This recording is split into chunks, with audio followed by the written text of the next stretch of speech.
Hi guys, welcome to my shop. I'm Robin, and first off, very big thank you to all the very kind comments and encouraging words in response to my videos. I think in the last month and a half I went from about 1,000 subscribers to over 3,000. So I mean, that's not my main goal, is number of subscribers, but it sure helps your motivation when you know there's a lot of people out there that want to watch what you produce. When you've got 100 or 150, sometimes with the amount of work that goes in these, you can get discouraged. So very encouraging, very much appreciated, very humbling, and just remember, I'm just a machinist that's doing what I love. So this video is taking a standard indexable 35-degree profiling tool and adding a swivel to it so I can have different approach angles for various types of grind reliefs is what I happen to be using this for. There'll be surface grinding in here, some mill work, making a ball detent clutch arrangement, face coupling arrangement for this, and then also some interesting surface grinding where I'm putting a conical relief on the inserts and the holder for it to be able to get in and do these small diameter facial reliefs where you need the clearance as the work swings down into the bottom of the insert. Should be interesting. Let's get started. I have a customer who asks for reliefs in the corner for grind frequently, and using a 35-degree included angle tool. I used to hand grind a tool to go in there, but I have a lot of them to do, so bought an insert tool. But I want to make this so that I can pivot this insert into various orientations. Typically they have it bisecting the 90-degree angle, but I'd like to be able to use it for other things. So I'm going to modify this holder where I'm going to make a clamping surface on the two of these. I'm going to cut this off, use the top half for the top half of the cutter, and I'll make this pivot with a ball detent angle arrangement. Here I'm reducing the 3/4 inch thick tool shank down to 5/8 by plunge grinding a full 1/8 of an inch off of the tool. Just doing a one wheel width, plunging down 125 thousandths of a shot, leaving a little room for finish. Pretty aggressive. Notice the support block at the back there to take some of the thrust there. That part would probably scoot on the chuck without that blocking block in the back there to support that. There was a finish pass there, just after that, all that plunging, taking it off, cleaning the chuck, stoning, and then we'll put it down, and we're just going to kiss the other side because it's probably a little distorted from all that material removal on one side. Down on the chuck. Don't need a block on this side because we're not doing the heavy-duty crazy grinding. That's a 3 horsepower spindle in that grinder, so it's a lot more power than is usually in a grinder that size. Yeah, that's why I can really bark some material off there pretty quickly.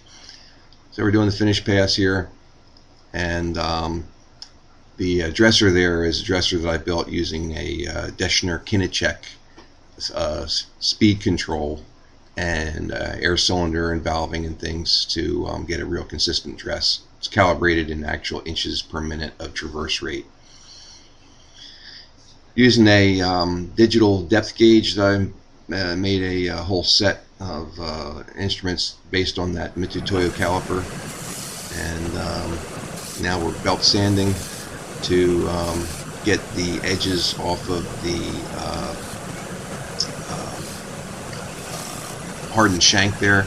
It's a little too hard to file. It's really pretty hard tool shank there. Now I'm going to hacksaw in this thing apart, and just using a red stripe high-speed steel blade and bearing down really hard and just sawing through it. Could have done it with abrasive cutoff, but just felt like doing the old school hacksaw trick there. So held this in the vise in the aluminum jaws where the actual insert seat is, and warmed up the section where I want to do some machining. This is pretty stinking hard, harder than the average insert tool holder shank, and I need to do some machining on here. So I held that in the insert section in the vise to not allow it to get tempered back any. And now I'm going to do the same thing on the shank end. When tempering things back with a torch like this, it takes quite a while for basically an hour per inch of section for heat to travel through well to the center of a piece. So you can turn it whatever color you want on the outside, but the center could still be hard as a rock. So you got to give it time for things to work. Here I'm drilling the through hole for an M8 screw, which is going to be the screw that clamps this coupling together, and pretty hard. So just using flood coolant here with a spray bottle, and working my way down through slow speed, high pressure to get that drill to get through. Moving my digital over from the lathe to the mill. Here's the 16 equally spaced spot holes that I did. They're going to get drilled to 1/16 deep, and then I'm taking a 3/32 ball mill where I'm going to make a pocket for a 3/32 ball bearing to sit in, and this is basically going to be a ball detent type of face clutch or coupling type effect. Touching off here with a 3/32 ball mill. Already have a like 59 thousandths hole drilled in there. So this is going to form a spherical pocket. I'm going to go 35 deep, and that's going to leave about 10 thousandths of the ball to be able to be a press fit into the other half that we do, and that's going to form our face coupling. Here are all the spherical pockets with the clearance hole in the bottom. The 3/32 ball sits in there, and there's a good 10 thousandths of the ball center line is about 10 thousandths above the surface, so I'll be able to actually press these in the other mating half, and then hopefully have them just have a little teeny gap between here so it actually just pulls down tight and sits on the balls. Here's the 3/32 ball pockets done with the ball mill for the other side. Now I'm going to drill and tap the M8 hole in the center. Here's a piece I just ground, just spinning by hand on pivoting on the bolt. I'm going to do the other piece now, showing the same technique with the threaded end.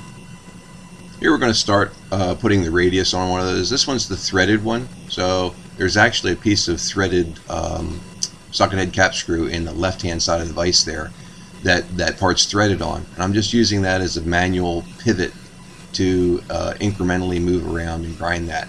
So this is at basically I think 2 times speed that you're seeing here. So that pivot's nice and slow, basically just by feel on how much of a feed we're getting, and the work is just rolling up into the cut as I swing it around. And this pass here is just to get the worst of it off. You notice I had 45-degree angles ground on there where I just sat still and plunged down to get the worst off, and just working my way around to the. I'm just using a visual assessment of when I'm close to being tangent there. Down feeding a little bit to my where I'm going to quit. Excuse me, for my second pass and second and last pass, and now just taking a slow traverse, and obviously keeping my hand out of the way of the wheel there. This is dangerous. I don't recommend anyone do this. You've got your wheel right in line, or your hand right in line with the grinding wheel, and grinding wheels can explode. Pretty rare.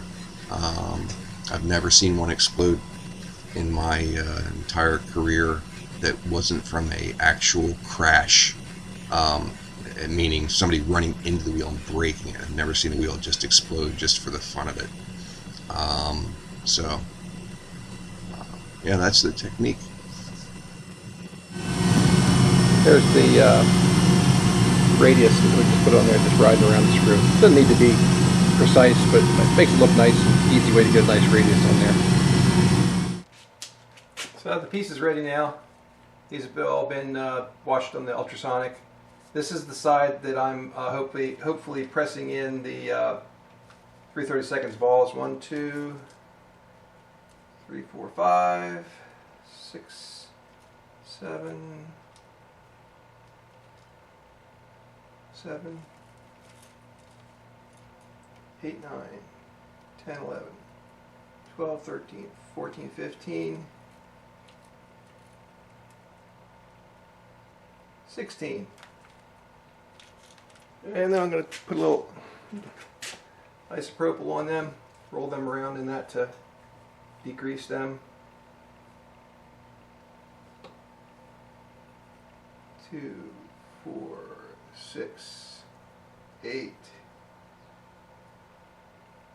10, 12, 14, 16. Yes, we have 16.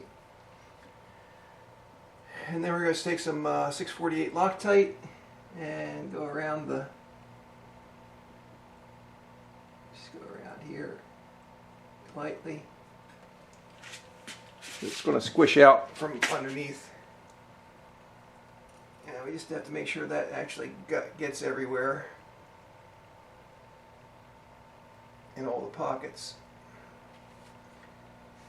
I have a T15 high-speed steel tool bit back here. Never want to press on your vice jaws with something spherical like that that's small. You can easily Brinell the jaws and put permanent dents in there. So I'm just loading this up now, and I'm going to actually use the vise to press the balls in.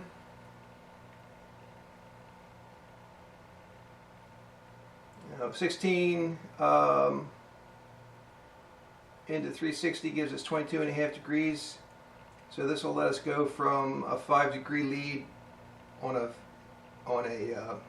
90-degree shoulder to 45 degrees, splitting right down the middle. Hopefully I can get this in without dropping any of them. Yes. Now I'm just going to press them in. Give that a good seat. Get it centered in the vise. Okay, I'm just going to let that sit. Run some alcohol down below there to wash off the excess Loctite that's squished out.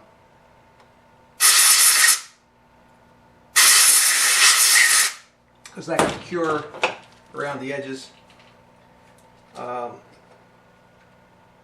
Just let that sit a little bit. Using some blue moly lube on the screw. I'm obsessed with this stuff. I use it everywhere.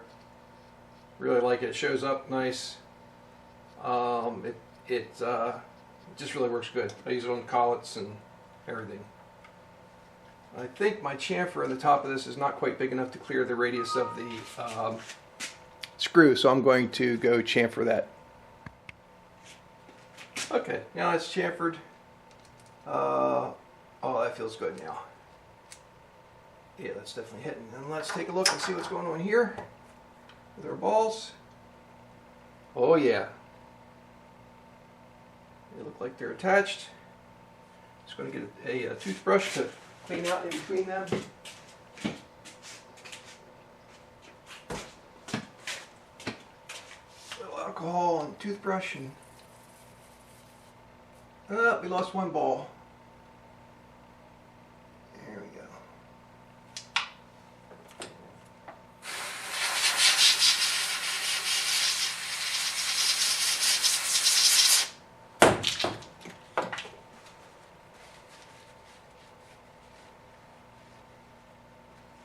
Okay, so this is going to give us our index.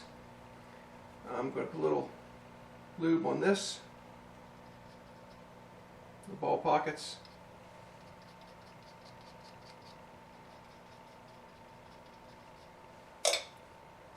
Should be, if I did everything the way I intended, it should be bearing only on the balls, and there should be a gap. And that is definitely the case.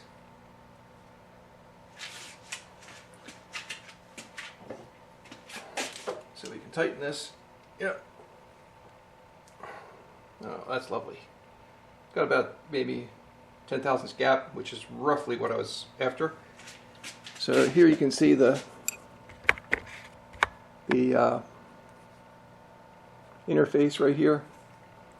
There's the balls seated in there, and Right now I'm at my 5-degree lead, and then this can swivel in 22.5 degree increments from here to, in this particular case, this would be facing, and then we could sweep this direction, until we had a 5-degree lead turning this way. And then, of course, bisecting a shoulder. Wow, that's wacky. Yeah, bisecting a 90-degree corner coming in this way to put a grind relief in, and that's what the main reason I purchased it. So here it is assembled with the insert in, and right there is pictured with a 5-degree lead for turning this direction if you were doing like a face relief. This is the 45-degree approach for doing a facial and diametric corner relief on a shaft, and then this is the 5-degree lead for normal turning direction. And obviously it can go in the holder the other way, because this will sweep all the way to the other directions. But that's it. I'm going to need to relieve this in the 45 position. When I'm doing some very small shafts where you're doing a circular shaft and you're going to this corner, the groove sweeping away, even though the grooves are pretty shallow, are going to rub in the back of this. So I'm going to have to make a little fixture to hold this in the collet head to be able to spin this, or my punch grinder, to be able to spin that and put a radius relief on there to go down to the smallest shaft I intend to do. Other than that, it's done. Should be pretty handy.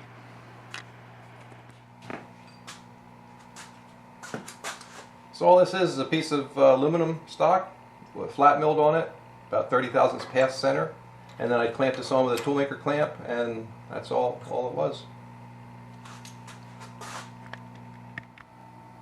Here's the insert holder folded back on itself in order to grind the reliefs on the insert and the holder. Just took a piece of 1-inch aluminum, milled a flat, actually a little past center, about 30 thousandths past center, so that this insert's below center, so that as I grind this in this circular fashion, it will leave a relief that's going to work. And then the tip here is about 3/16 from the center line, such that I'm going to be able to go into maybe a 3/8 diameter with this and not have interference on the heel of the insert. So what I'm going to do now is indicate in the angle of the whole head here in the vise and get that trammed in so it's true to the insert. So now I have the insert as I tram across here, as I indicate across the insert face. I've got 0 reading. So now I'm lined up so I can do both the relief grind of the steel holder underneath, and then put a diamond wheel in and relieve the tips of these on this in a circular fashion so that they'll clear. Here I'm holding my scale on the top of the insert for vertical reference, and then I'm coming up just to the center line of the spindle right here so that I can set my stop on the table, and then I know when I'm right on center for when I use the diamond wheel or this wheel. So now I'm going to come in and just come down and touch that insert.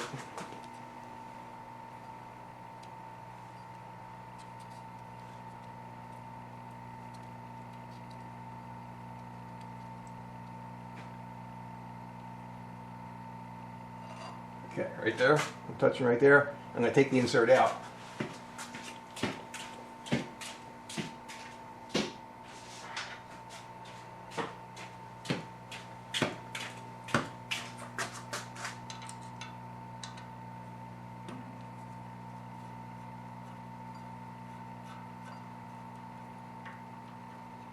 What I'm going to do now is drop down about 5 thousandths on the wheel.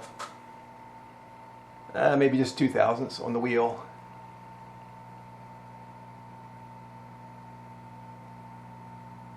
I'm going to take about 3 on the wheel here. And then I'm going to come in and I'm going to sweep this, which is going to relieve that. So, come in here and see where we are.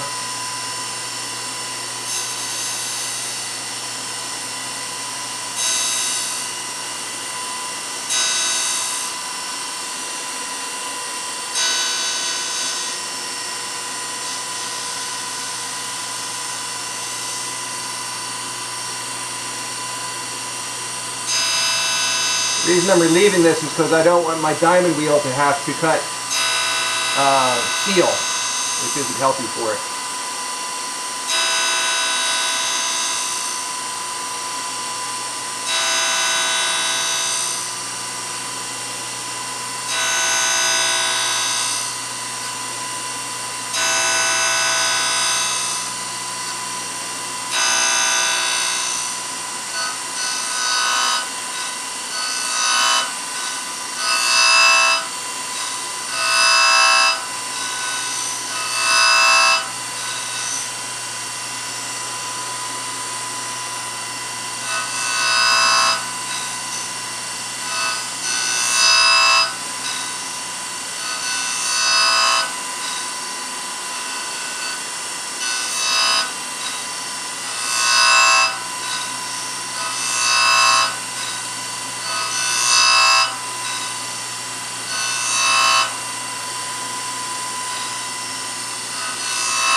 Okay, that's what I'm after. Now that's got that conical fit on there, and now I can put the inserts in one at a time and put the diamond wheel on and grind these. Now I'm going to fire up the diamond wheel, and I'm going to come down here on touch on the heel just to see where I am.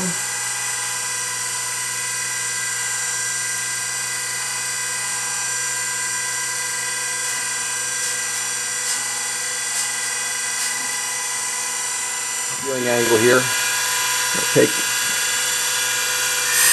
another cut, see where I am. I have to be careful that I don't run up to the, I don't want to get under the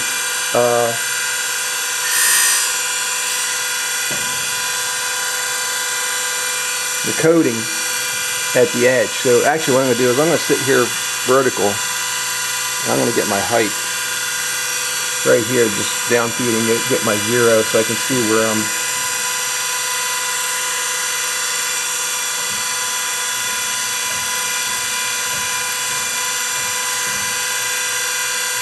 Okay, that's too close. That's too close. I nicked the coating there on that edge. It's still cut, but that's not what I was trying to do.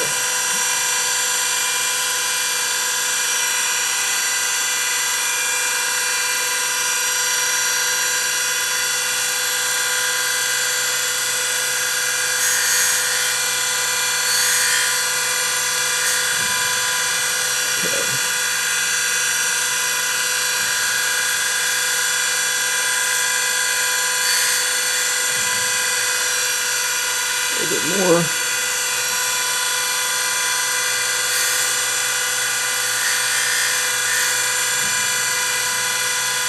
Okay, I'm going to come all the way into my zero, and I'm going to plunge that off of there. The carbide. See what it looks like. Got a few tenths here.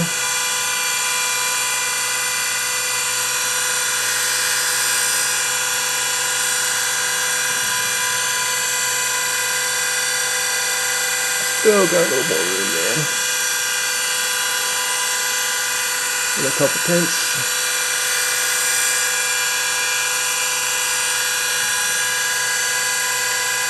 And it's looking pretty good. I'm going to take that insert out, flip it.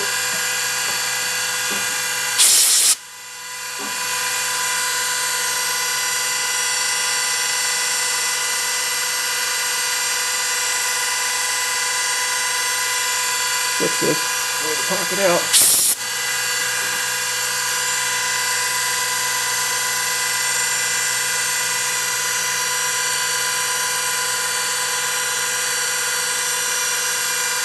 Okay, maybe something there here.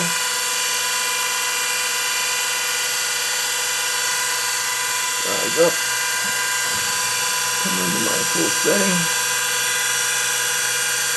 There we are. Now we're just going to sweep through.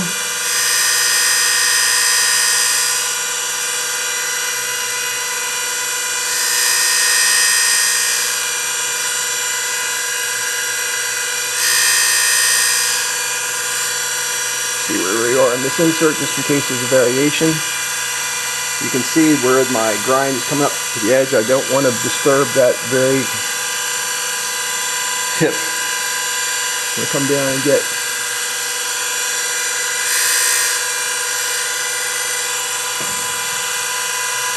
getting close. I want to make sure I still got coating.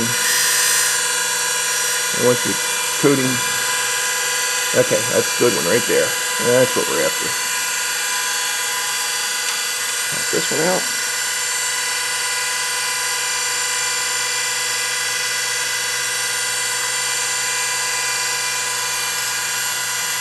And let's take a close look at this. There we go. That's what we're after. We're trying to get up to the edge, I think. Yeah, trying to get up to the edge so that's relieved. So the very tip there, I have not disturbed the coating. And I might have nicked it on this. Yeah, I'm pretty sure I did. So right at the very edge here, right there where it's actually cutting, I'm okay. But now it's got the curvature to be able to go in and do that 45-degree cut and have that face cut without interfering. Now I'm going to do the rest.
Okay, I'm going to quit right there on this one. I think here you'll see where I stopped, where I should have stopped.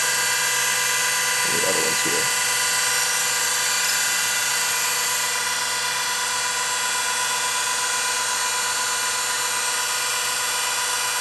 There you can see I've not disturbed the coating. Now I'm going to have to hand massage this front from here down to the actual radius also. But that's easy now that I've got the proper curvature on there. There they are, a conical relief.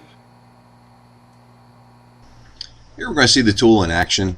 We're actually setting up here to do a relief for a thread at the end here with a 30 thousandths radius tool bit.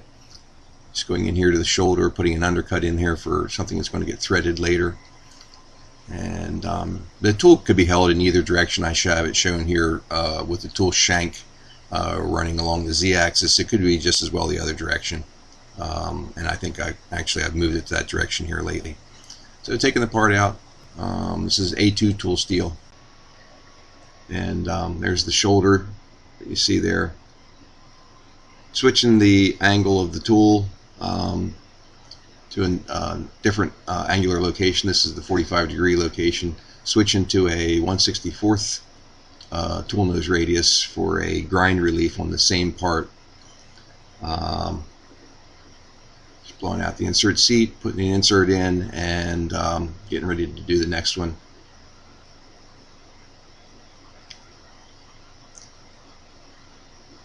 And this is the same part, but the shoulder's been whacked down. I'm coming in here and doing a grind relief in that corner with that 64th tool bit.